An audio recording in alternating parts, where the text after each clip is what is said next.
ओम श्री सिद्धभैरवाय नमः. दृष्टी पडता ब्रह्मगिरी तया नाही यमपुरी. बघा, आपल्या इगतपुरी तालुका हा काय आहे? दक्षिण काशी. ह्या इगतपुरी तालुक्यामध्ये त्र्यंबकेश्वर, तिथं गंगा निघाली. त्या गंगेचं पाणी अख्ख्या मराठवाड्याला जाऊ राहिले. आणि त्याच ब्रह्मगिरीवरून काय निघाली, वैतरणा, आणि तिचं पाणी कुठे? मुंबईला आहे. ह्या इगतपुरी तालुक्यामध्ये 8-9 धरणं आहे. आणि हे सगळं पाणी कुठं जातं? अख्ख्या महाराष्ट्राला जातं.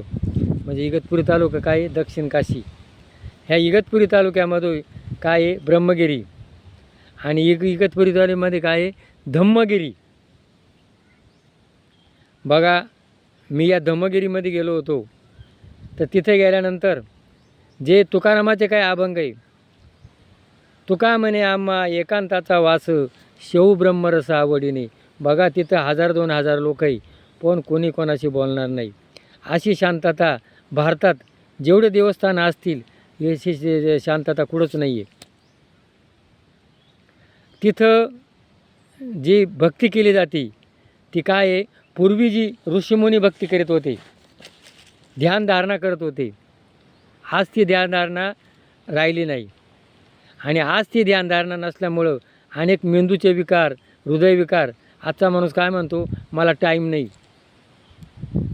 आणि मग किमान सकाळ संध्याकाळ 1-1 तास जर माणूस ध्यानाला बसलं तर त्याचे हृदय, मेंदू आणि सगळे अवयव चांगले होतात. असे पूर्वीचे ऋषीमुनी करत होते. जर पूर्वी काही जखमा झाल्या लढाईमध्ये आणि त्यावेळेला तो माणूस ध्यानाला बसायचा, तर त्यावेळेला ध्यानाला बसल्यानंतर त्याचं सगळ्या जखमा त्या आज इंजेक्शनं देतात, पण त्यावेळेला तो ध्यानाला बसला त्याच्या देहाचं भान राहत नव्हतं. ती परंपरा तिथं चालू केलेली. तिथं विनामूल्य कोणताही रुपया घेतला जात नाही. आणि जे जेवण दिलं जातं, जे आपण घरचं जेवण करतो, त्याच्यामध्ये आयुर्वेदिक शरीरात काय काय अन्नाची गरज आहे, कोणकोणचे घटक आहे आणि कोणत्या टायमाला जेवण दिलं पाहिजे ते जेवण दिलं जातं. आणि अगदी एकदम वृक्षवेली शांतता. आणि कोणताही धर्माची कोणत्याही याची टीका नाही. देव कुठे आहे? आपल्या हृदयात आहे. आपण देव आहे. आणि आपण काय करतो? आज जगतो आपण भूतकाळ आणि भविष्यकाळ. आपण भविष्य बघतो, ज्योतिषाकडे जातो. काही गरज नाही भविष्य बघायची. आजचा दिवस चालाय ना, ठेविले आनंते तैसेचे राहावे, चित्ते असू द्यावे समाधान. आत्ताचा टाईम चालाय ना, उद्याचा विचार करायचा नाही, ही शिकवून दिली जाते. आणि 10 दिवसामध्ये माणूस पूर्ण एकांत होतो. काय?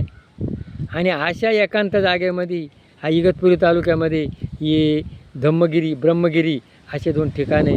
आणि या धम्मगिरीमध्ये या आणि आपल्या जीवनाचं जे काही सार्थक आहे ते करून घ्या. जय भैरवनाथ महाराज की जय.